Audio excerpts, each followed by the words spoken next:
తెలంగాణ కాశీగా ప్రసిద్ధికెక్కిన వేములవాడలో శివరాత్రి ఉత్సవాలు ఘనంగా జరిగాయి. భారీగా భక్తులు స్వామివారి దర్శనానికి వస్తున్నారు. ఆలయంలో జాగారం చేయాలని భక్తులు తరలివస్తున్నారు. అక్కడి వివరాలు వేములవాడ నుంచి మా ప్రతినిధి వరప్రసాద్ అందిస్తారు. దక్షిణ భారతదేశంలోనే ప్రముఖ శైవ క్షేత్రం, అలాగని తెలంగాణలో ఒక ముఖ్యమైనటువంటి శైవ క్షేత్రంలో ప్రస్తుతం మనం ఉన్నాం. ఇదే దక్షిణ కాశీగా పిలువబడే రాజరాజేశ్వర స్వామి దేవస్థానం. ప్రస్తుతం వేములవాడ పుణ్యక్షేత్రంలో స్వామివారి దేవస్థానంలో మనం ఉన్నాం.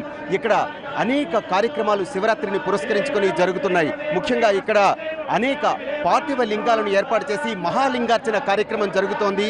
ప్రస్తుతం మనం రాజరాజన్న సన్నిధిలో ఉన్నాం. ఇక్కడ అర్చక స్వామిని అడిగి అసలు ఈ మహాలింగార్చన తాలూకా వైశిష్ట్యం ఏమిటో తెలుసుకునే ప్రయత్నం చేద్దాం. స్వామి, ఈ లింగార్చన ఏంటి? దీని తాలూకా ప్రత్యేకత ఏంటి? కృతేతు మణిమయ లింగం త్రేతాయాం స్ఫటికాకారః ద్వాపరే పారదం శ్రేష్టం పార్థివంతు కలుయుగే. అనాదిగా దక్షిణ కాశీ అని ప్రసిద్ధమైనటువంటి ఈ క్షేత్రంలో అత్యంత వైభవపేతంగా మహాశివరాత్రి ఉత్సవాలు జరుగుతున్నాయి. అందులో భాగంగా ఈ సంవత్సరం మనకు సోమవారం రావడం విశేషము. మహాశివరాత్రి యొక్క పర్వం అంటే మాఘమాసే కృష్ణపక్షే చతుర్దశ్యాం ఉపోషిత అర్ధరాత్రౌ చ జరణం జాతశంభు స్వయం హరః. మాఘమాసంలో కృష్ణపక్షంలో చతుర్దశి అర్ధరాత్రి వ్యాప్తమై ఏ రోజు ఉంటుందో అదే శివరాత్రి. ఆ శివరాత్రిని పురస్కరించుకొని ఇక్కడ ఎంతోమంది ఋత్వికులతోటి సామూహికంగా మహాలింగార్చన కార్యక్రమం చేస్తున్నాము.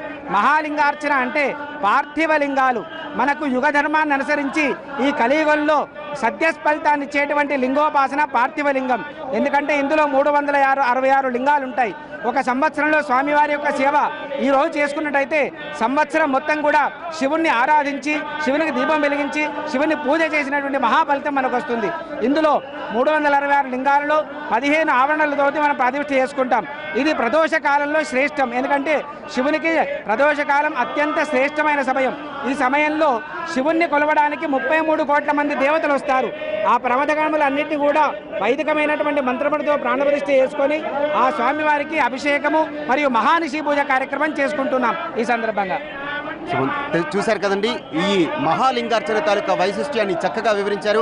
అలానే దేవస్థానంలో అనేక కార్యక్రమాలు చేపట్టారు.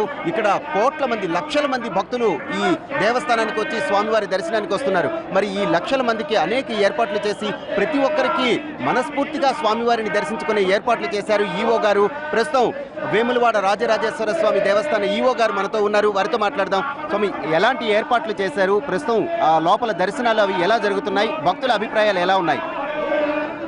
ఈరోజు సోమవారం మహాశివరాత్రి సోమవారం రావడం చాలా శ్రేష్టము. కాబట్టి ఈరోజు మనకు అర్ధరాత్రి నుండి ఇప్పటి వరకు సుమారు 4 లక్షల వరకు భక్తులు సందర్శించుకున్నారు. తర్వాత ఈ సమయంలో ప్రతి సంవత్సరం సాయంత్రం 6 గంటల నుండి 8 గంటల వరకు మహాలింగార్చన జరుగుతుంది.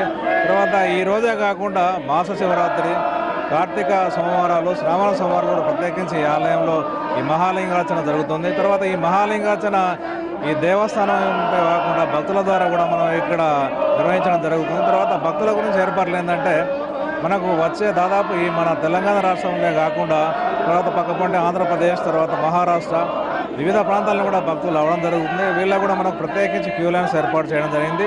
క్యూ లైన్స్లో ఎవరు కూడా భక్తులకు అసౌకర్యాలు జరగకుండా ప్రత్యేకించి మన కూల్ వాటర్, తర్వాత మజ్జిగ ప్యాకెట్ల వరకు కూడా ఇవ్వడం జరుగుతుంది. అంటే ఒక్క భక్తులకు సుమారు మనకు 2 గంటల నుంచి 3 గంటల వరకు మనకు దర్శన భాగ్యం కలుగుతుంది. కాబట్టి ఎవరికి కూడా భక్తులు ఎలాంటి అసౌకర్యాలు కలగకుండా మనకు జిల్లా యంత్రాంగం, జిల్లా కలెక్టర్ గారు, తర్వాత అన్ని శాఖల అధికారులు కూడా ఇక్కడ ఉండి భక్తుల యొక్క సౌకర్యాలను చూసుకోవడం జరుగుతుంది. చూశారు కదా, ఎన్ని ఏర్పాట్లు చేశారు, అద్భుతమైన ఏర్పాట్లు చేశారు. ప్రతి ఒక్కరూ కూడా ఇన్ని లక్షల మంది వస్తున్నప్పుడు కూడా ప్రతి ఒక్కరూ భక్తిపూర్వకంగా వినమ్రంగా స్వామి దర్శనం చేసుకుని గుడిలోంచి బయటికి వెళుతున్నారు.